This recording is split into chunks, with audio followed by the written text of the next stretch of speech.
Heyo! Welcome back, everybody. This is EonShiKeno, and we've got battle update number 4 for the Heart of the Swarm beta. Let's take a look at it. First up, we've got the Oracle. So the Oracle has had a little bit of a buff and a little bit of a nerf. First off, it's got a health increase. So now it has 60 shields and 100 life, as opposed to 20 shields and I think it was 80 life. Yeah, it used to be 20 shields and 80 life, so a little bit of a buff there on the health and shields. The duration of Entombed, which is the skill that you cast on the minerals, has been buffed by 15 seconds. So there's 2 buffs for the Oracle, but the debuff is the speed. So the speed used to be 3.75. Actually, yeah, 3.75, but now it's 3.375. Now, what does this mean? This means that Mutalisks can now catch up to an Oracle. It's 3.38 speed, while the Mutalisk has 3.75. So before, the Muta couldn't actually catch up and kill an Oracle, but now they can. So those Oracle users, be aware. Watch out for those flying Mutalisks. Up next, we've got the changes to the Mothership Core. This patch is almost entirely Mothership Core changes. A lot of changes to the Mothership Core. They're really redesigning how it works. So I don't know if it's a buff or a debuff. Mostly, I think it's a debuff, or a nerf, if you want to call it that. Let's take a look at the Mothership Core. So Purify, first up Purify, 100 energy to cast. So let's see what happens if you cast Purify now. It puts up this radius around the Mothership Core, and you have to target a nexus. So we'll target this nexus. Once it gets in range, it will teleport to it, and instantly go in Purify mode. It'll deal 20 damage, range of 10, you can see it there on the dotted lines, and it will attack 1.25 attacks. Actually, that's the weapon speed, and it targets air and ground.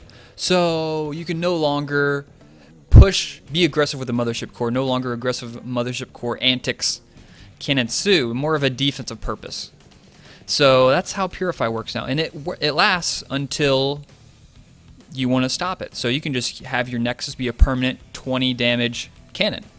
Kind of interesting. I wonder if it's going to affect any SimCity builds for the Protoss player.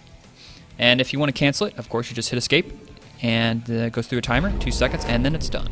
One thing to note, though, whenever it's in Purify mode, it doesn't regen energy or shields, I'm pretty sure. Let me check that real quick.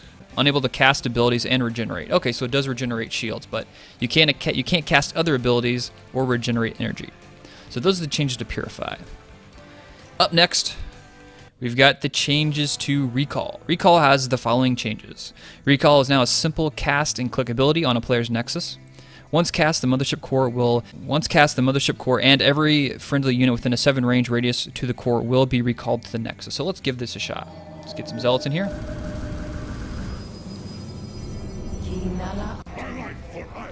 So we'll go over here. So the mass recall, it is only going to recall stuff around the Mothership Core. So the Mothership Core is actually going to have to be with your units to mass recall, as opposed to the way mass recall normally works with a Mothership. You can be in a distance, and then you can mass recall from any location on the map. So as a Mothership Core, this works a little differently. So we'll have all our units there. We will cast mass recall, 100 energy, on the Nexus, and teleports you back to your Nexus. And then you can run around and do some other fun stuff. So that's like the exact opposite of the way mass recall used to work. So that's an interesting change there. Another thing is the speed of the Oracle has been increased from 0.47 to 1.875. So as you can see, this thing is now on the move. You can bring it around with your forces. It's not going to be too slow. So I'm glad they buffed the movement speed, so mass recall is actually useful. You can bring it along with your army, and then if you get some problems, you can just mass recall. So this is going to allow Protoss players to be more aggressive with maybe fewer sentries in their army. They can have more DPS in their army, fewer sentries, because if they get in trouble, they just mass recall. Problem solved. So definitely have a little bit of changes with this timing. Don't need as many sentries. If you can just get to your opponent's base, deal the damage, mass recall back, all's good, and you don't have to waste all that extra gas on those sentries. The other change we've got up next is for the Mothership Core is going to be, it has a standard attack of 8 damage, attacks fairly fast, actually shoots a photon cannon attack, at least animation. 0.85, range of 5, damage 8.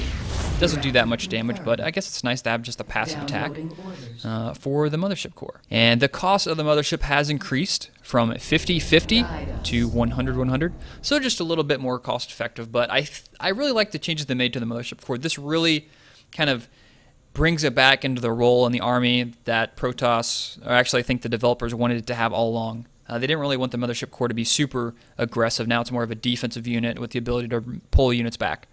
So I think these are good changes overall for the Mothership Core. I kind of got tired of Mothership Core rushing PvP and attacking Terrans who fast expand with it. So I think these are good changes overall for the Mothership Core. Up next are the changes for the Terran Widowmine. Now they've got an option to automatically turn off auto casting. So for example, we've got it turned off now, so that if these units come in range, they won't blow it up. Sure thing. But you can obviously turn that back on here with this button, as you can right click, turn it on and off, whether it's enabled or disabled. The other change is the splash damage from Widow Mines will no longer affect friendly active Widow Mines. So let's take a look at how this is going to affect these Widow Mines we've got here. Widow Mines in position. Oh, no splash damage. So that's cool. You can kind of clump up your Widow Mines and not have to worry about one blowing up all your other Widow Mines. So that's a little bit of buff to the Widow Mines as well. The duration for autocast is now a longer time period. It's now 2 seconds. So it takes a little bit longer for the Widow Mines to be active. Yeah, so that's a little bit longer than what it used to be. I think it was 1 second or maybe even a little bit shorter than that before. So you get a little bit more time to see the Widow Mine, react, and get out of there in time. Up next are the changes to the Locust that spawned from the Swarm Host. They now get 1 extra range from before. They had it at 3, they put it down to 2, now it's back to 3. So they're back to the original range. And the other change is their damage has been reduced. Now they do 12 damage instead of 14. So a little bit of a buff, a little bit of a nerf for the Swarm Host and the Locusts. And the last of the changes are mostly bug fixes. No longer can a Battle Hellion get inside a bunker. Yes, in the previous patch you could actually put a Battle Hellion into a bunker. They changed it to biological, so that's probably something they forgot to fix, but yeah, no longer, so that's good. The other bug fixes are, of course, like I said, the splash damage from Widow Mines has changed. The Stargate command card now properly includes a button for setting a rally point, and the Swarm Hosts now have proper collision while burrowed. So that's that's all, I should say, for the patch notes number 4 from Heart of the Swarm Beta. Thank you guys for watching.